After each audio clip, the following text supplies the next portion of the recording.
যেটা সবচেয়ে বড় দুর্নীতি এই মুহূর্তে সামাজিক মাধ্যমে উঠে আসছে কিছুটা, সেটা হচ্ছে নিট কেলেঙ্কারি। এই দুর্নীতিটা এত ব্যাপক হওয়ার সম্ভাবনা আছে যে পশ্চিমবঙ্গের কাছে পশ্চিমবঙ্গের এই শিক্ষা দুর্নীতিকে তুলনায় লিলিপুট বলে মনে হতে পারে।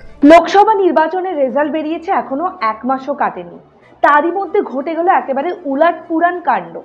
কেন বলছি বলুন তো এই কথা বলছি তার কারণ, প্রধানমন্ত্রী নরেন্দ্র মোদী এবং বিজেপি বিরোধীদের যে দুর্নীতি নিয়ে সরব হয়েছিল, বিশেষ করে শিক্ষা নিয়োগ দুর্নীতি, বিরোধীদের শিক্ষা নিয়োগ দুর্নীতি নিয়ে বিজেপি কেন্দ্র সরকার যেভাবে মাঠে নেমেছিল, ভোট বাক্সকে ভর্তি করার জন্য যেভাবে বিরোধীদের শিক্ষা নিয়োগ বিষয়টিকে হাইলাইট করেছিল, এবার সেই একই কেস, এবার সেই একই ঘটনার কারণে কাঠগড়ায় উঠতে হলো প্রধানমন্ত্রী নরেন্দ্র মোদী এবং বিজেপির শীর্ষস্থানীয় নেতৃবৃন্দদের। এবার সেই একই শিক্ষা নিয়োগ কেলেঙ্কারিতে জড়িয়ে গেল বিজেপির নাম, কেন্দ্র সরকারের নাম। আপনারা জানেন, এই সাম্প্রতিক সময়ে সর্বস্তরীয় যে ডাক্তারি প্রবেশিকা পরীক্ষা নিট, সেখানে মারাত্মক এবং সাংঘাতিক রকমের দুর্নীতির অভিযোগ উঠেছে। সাদা খাতা জমা দিয়ে মার্কস পাইয়ে দেওয়া হয়েছে, অর্থের বিনিময়ে প্রশ্নপত্র কিনে নেওয়া হয়েছে, এছাড়াও ইচ্ছাকৃতভাবে পরিকল্পনা করে গ্রেস মার্ক দিয়ে দেওয়া হয়েছে পড়ুয়াদের। এইভাবে পড়ুয়াদেরকে পাশ করিয়ে দেওয়া হয়েছে, ভুরি ভুরি নাম্বার দেওয়া হয়েছে নিট পরীক্ষায়। এই নিট পরীক্ষা, যে নিট পরীক্ষার মধ্য দিয়ে, যে নিট পরীক্ষায় নিজেদের প্রমাণ করে আমাদের ভবিষ্যৎ প্রজন্ম ডাক্তার হবে, যাদের কাছে আমরা চিকিৎসার জন্য যাব, তারা কিনা এইভাবে এই দুর্নীতির শিকার হয়ে ডাক্তার হচ্ছে। ডাক্তার হওয়ার যে প্রসিডিওর, সেটা এইভাবে দুর্নীতির মধ্য দিয়ে হচ্ছে। ভাবতে পারছেন একবার কোন জায়গায় রয়েছে বিষয়টা, কতটা ভয়ঙ্কর এবং কতটা সাংঘাতিক। অথচ এই যারা নিট পরীক্ষা দিয়ে ডাক্তারি পড়বে, তারাই কিন্তু ভবিষ্যতের ডাক্তার, তাদের কাছেই আমরা যাব, তাদেরকেই এই দুর্নীতির শিকার হতে হচ্ছে। এরপর রয়েছে আরও একটি বিস্ফোরক তথ্য, আরও একটি বিস্ফোরক খবর, সেটি একেবারে সাম্প্রতিক সময়ে ঘটেছে। সেটি হচ্ছে বিশ্ববিদ্যালয় এবং কলেজগুলোতে যে প্রবেশিকা পরীক্ষা হয়, নেট এক্সাম, এটাকে নেট এক্সাম বলা হয়, সেখানেও দুর্নীতির ভুরি ভুরি অভিযোগ পাওয়া গিয়েছে। সেখানেও একই অভিযোগ, প্রশ্নপত্র বিক্রি, পাশ করিয়ে দেওয়া, নাম্বার পাইয়ে দেওয়া, এই ধরনের কেলেঙ্কারি, এই ধরনের কাণ্ডকীর্তি। তো এক কথায় বলতে গেলে শাসক শিবির ভোটের ময়দানে নামার সময়, লোকসভা ভোটের আগে যে বিরোধীদের শিক্ষা দুর্নীতিকে হাতিয়ার করে মাঠে নেমেছিল শাসক শিবির, এবার তারা নিজেরাই এই শিক্ষা নিয়োগ দুর্নীতিতে ফেঁসে গিয়েছে। এবার তাদেরকেই প্রশ্ন করা হচ্ছে শিক্ষা নিয়োগ দুর্নীতি নিয়ে। তবে এই প্রথম নয়, শিক্ষার প্রাঙ্গণ এর আগেও বারে বারে দুর্নীতির কারণে কলুষিত হয়েছে। আজকের প্রতিবেদনে আপনাদের শিক্ষা প্রাঙ্গণের বেশ কিছু বিস্ফোরক এবং আলোচিত দুর্নীতি সম্পর্কে জানাবো। তবে তার আগে আপনাদের সকলকে স্বাগত জানাই শিবম দাসের ইউটিউব চ্যানেলে, আর আপনাদের সঙ্গে রয়েছে আমি প্রিয়া। তালিকার একেবারে শুরুতেই থাকছে হরিয়ানার শিক্ষা দুর্নীতি। ঠিক কি ঘটেছিল? 2011 সালে হরিয়ানায় সর্বভারতীয় স্তরের মেডিকেল প্রবেশিকা পরীক্ষার সময় প্রশ্নপত্র ফাঁস হয়ে যাওয়ার অভিযোগ ওঠে। মূলত পরীক্ষার আগেই টাকার বিনিময়ে পরীক্ষার্থীদের হাতে প্রশ্নপত্র পৌঁছে যায় বলে অভিযোগ পাওয়া যায়।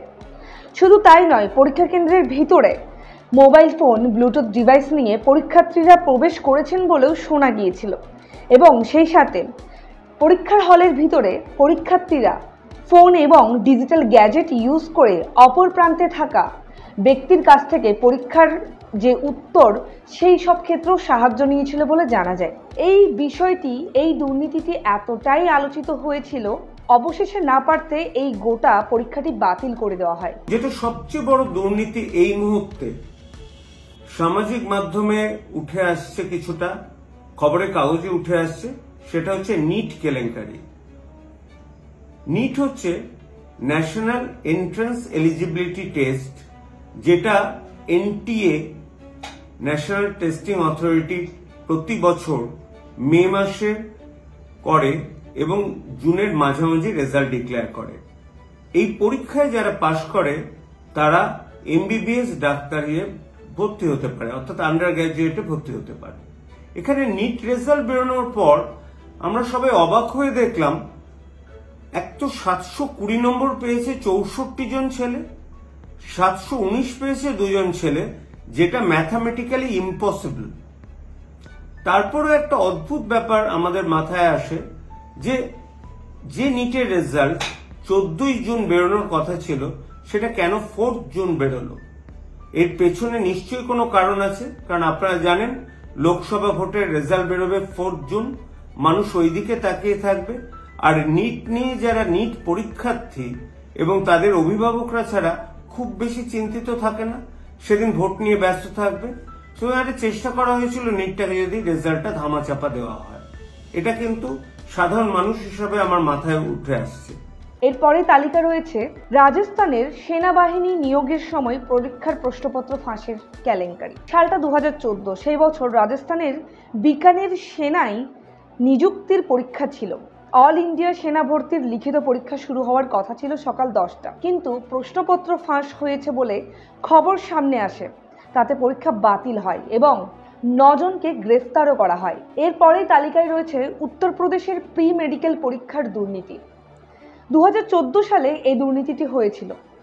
উত্তরপ্রদেশের গাজিয়াবাদে কম্বাইন্ড প্রি মেডিকেল টেস্টের প্রশ্নপত্র ফাঁস হওয়ার খবর সামনে আসে। সেই সময় পরীক্ষা শুরু হওয়ার ঠিক আগে এই বিষয়টি সামনে চলে আসে। তড়িঘড়ি বাতিল করা হয় পরীক্ষা। কাউন্সেলিং এবং ভর্তি পরীক্ষাও পিছিয়ে দেওয়া হয় এই কারণে। এই বিষয়টি নিয়ে সেই সময় উত্তরপ্রদেশে বেশ হাঙ্গামা এবং আলোড়ন তৈরি হয়েছিল। বিশেষ করে যারা মেডিকেল পরীক্ষার্থীরা ছিলেন তাদের মধ্যে এই বিষয়টি নিয়ে বেশ আন্দোলন এবং বিক্ষোভও দেখা গিয়েছিল। এরপরেই থাকছে নিট 2 এর প্রশ্নপত্র ফাঁসের কেলেঙ্কারি। 2016 সালে জাতীয় মেডিকেল প্রবেশিকা পরীক্ষার দ্বিতীয় পর্যায়ের পরীক্ষার প্রশ্নপত্র ফাঁস হয়ে যায় বলে উত্তরাখণ্ডের হলদোয়ানিতে অভিযোগ ওঠে। সেই ঘটনায় সঞ্জয় কুমার প্রভাত, অজয় সিনহা এবং নিশাত আহমেদ নামক আরো বেশ কয়েকজন যুবককে আটক করা হয়। এখানে আমাদের ওএমআর শিট ট্যাম্পারিং নিয়ে প্রশ্ন আছে, যেখানে ভুল আনসারকে ঠিক মার্ক করা নিয়ে প্রশ্ন আছে। তো এই ব্যাপারটাকে যদি আদৌ একটা মোটামুটি একটা আইডিয়া পেতে হয়, তাহলে তো আদ্যপান্ত যে 23 লক্ষ ছেলে মেয়ে পরীক্ষায় বসেছিল, এই এন্টায়ার পরীক্ষার প্রসেসটা আর একজন নিউট্রাল অর্গানাইজেশনকে দিয়ে তো এটা অডিট করতে হবে, এটা ইনভেস্টিগেশন করতে হবে এবং তার একটা সময়সীমা বেঁধে দিতে হবে। আর আমাদের সাধারণত আমাদের আধা সরকারি বা সরকারি প্রতিষ্ঠানগুলো যারা এই পরীক্ষাগুলো চালায়, তারা নিজেদের গলতটা নিজেরা স্বীকার করে যে আবার একটা পরীক্ষা নেবো, এই করব, এটা তারা সহজে স্বীকার করতে চান না। এখন একটা আত্মপক্ষ সমর্থনের একটা সাইকেল চলছে। ধীরে ধীরে এর মধ্যে একটা রাজনীতির রং লেগে যাবে আজকাল পরশুর মধ্যে। কিন্তু এই ব্যাপারটাকে যদি আমাদের যদি কোনো মতে একটা বুদ্ধিগ্রাহ্য সমাধানে আসতে হয়, তাহলে এর আগা পাঁচতলা রিভিউ করতে হবে।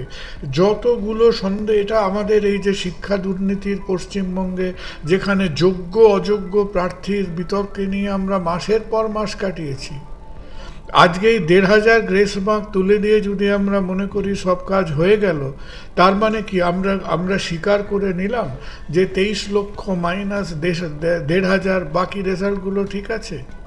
এখনও আমাদের কেউ কি বুঝতে পারছে যে কেন আমরা 1-2 বছর আগে 650 র্যাঙ্ক পেয়ে 650 নম্বর পেয়ে যদি 5000 র্যাঙ্ক হতো, কেন আজকে 650 নম্বর পেয়ে 30,000 র্যাঙ্ক হচ্ছে? এই যে 300%-এর উপরে একটা ভেরিয়েন্স হচ্ছে, তার মানে কি? এর ভেতর নানান রকম অযোগ্য ভুয়ো প্রার্থীরা ঢুকে বসে আছে। তাহলে এত সহজে এই জিনিসটার, এই আগুনটাকে 1 ঘটি জল দিয়ে নেভানোটা উচিত হবে না। আর ডাক্তারির ভবিষ্যৎ বা ডাক্তারির এন্ট্রান্সের ভবিষ্যৎ সেই দিনই আমরা একেবারে গঙ্গার জলে ভাসিয়ে দিয়েছিলাম, যেখানে একটু একটু করে আমরা দেশের প্রায় 60%-এর উপর মেডিকেল সিটগুলোকে একেবারে ফেলকড়ি মাখো তেল বা নিলামের ব্যবসায় তুলে দিয়েছি।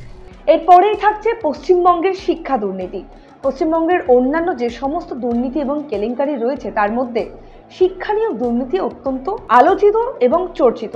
পশ্চিমবঙ্গে 2016 সালে নবম, দশম এবং একাদশ, দ্বাদশ শ্রেণীর জন্য 24,000-এরও বেশি গ্রুপ সি এবং গ্রুপ ডি পদে নিয়োগের প্রক্রিয়া শুরু করে এসএসসি। নিয়োগ প্রক্রিয়া চলাকালীনই মেধা তালিকায় নাম না থাকা সত্ত্বেও অনেকের চাকরি হয়ে যাচ্ছিল বলে অভিযোগ সামনে আসে। দীর্ঘদিন ধরে সেই নিয়ে আন্দোলনও চলছিল, এমনকি মামলাও উঠেছিল আদালতে। এই মামলার তদন্তে নেমে রাজ্যের প্রাক্তন শিক্ষামন্ত্রী পার্থ চট্টোপাধ্যায়ের ঘনিষ্ঠের বাড়ি থেকে টাকার পাহাড় এবং গয়না উদ্ধার করা হয়। সালের লোকসভা নির্বাচনের আগে কলকাতা হাইকোর্ট সব মিলিয়ে 25,753 জনের চাকরি বাতিল করে। 2016 সালের গোটা প্যানেলই বাতিল করে দেওয়া হয়। প্যানেলের মেয়াদ উত্তীর্ণ হয়ে যাওয়ার পরও যারা চাকরি পেয়েছেন তাদের 12% সুদের হারে তাদের বেতন ফেরত দেওয়ার নির্দেশও দেওয়া হয় কলকাতা হাইকোর্টের তরফে। হাইকোর্টের সেই নির্দেশ আপাতত বহাল রয়েছে। এরপরে আপনাদের জানাবো বিহারের স্টাফ সিলেকশন পরীক্ষার ঘোরতর দুর্নীতি। 2017 সালে বিহার স্টাফ সিলেকশন কমিশনের পরীক্ষার প্রশ্নপত্র ফাঁস হয়ে যায়। সেই বছর এই খবরে একেবারে তোলপাড় হয়ে যায় বিহার। এই খবর কানে আসতেই বাতিল হয় পরীক্ষা। পঞ্চায়েত সচিব, রাজস্ব কর্মী, ক্লার্ক এবং সহকারী পদে নিয়োগের জন্যই এই পরীক্ষা অনুষ্ঠিত হয়েছিল এবং এই পরীক্ষা বাতিল করে দেওয়া হয়। আমাদের মনে বারে বারে এই প্রশ্নটি উঠছে যে কবে শিক্ষা ব্যবস্থা দুর্নীতিমুক্ত হবে, কবে শিক্ষা প্রাঙ্গণ দুর্নীতিমুক্ত হবে। কারণ শিক্ষা প্রাঙ্গণ দুর্নীতি হলে আমরা যারা মানুষ তৈরি হচ্ছি তারা আরও ভালোভাবে মানুষ হতে পারবো। কারণ শিক্ষার যারা কারিগর, শিক্ষার যেখানে আমাদেরকে শিক্ষিত করে তোলা হয়, যে প্রাঙ্গণ, শিক্ষা প্রাঙ্গণ, সেটি যতদিন না দুর্নীতিমুক্ত হবে ততদিন পর্যন্ত আমরাও ঠিকভাবে মানুষ হতে পারবো না। সব মিলিয়ে প্রশ্ন থেকেই যায় যে এই শিক্ষা প্রাঙ্গণের যে দুর্নীতি, যে দুর্নীতির গন্ধ, যে কেলেঙ্কারির যে গন্ধ দুর্নীতির শিক্ষার গায়ে লেগে আছে, সেটি কবে মুছে যাবে, কবে দূর হবে? আপনারা কি ভাবছেন এই নিয়ে অবশ্যই কমেন্ট করে জানান। তবে আমাদের চ্যানেলটির সঙ্গে থাকতে অবশ্যই আমাদের চ্যানেলটিকে সাবস্ক্রাইব করুন, সেই সঙ্গে বেল বাটনটিকে বাজিয়ে দিন। এতে আমরা অনেক উৎসাহিত হব এবং আমরা আরও অনেক নতুন নতুন বিষয়ে ভিডিও বানাতে আগ্রহী হব। আর এছাড়াও আপনারা কোন কোন বিষয়ে ভিডিও দেখতে চান সেটাও কমেন্ট করে আমাদের জানান। ধন্যবাদ।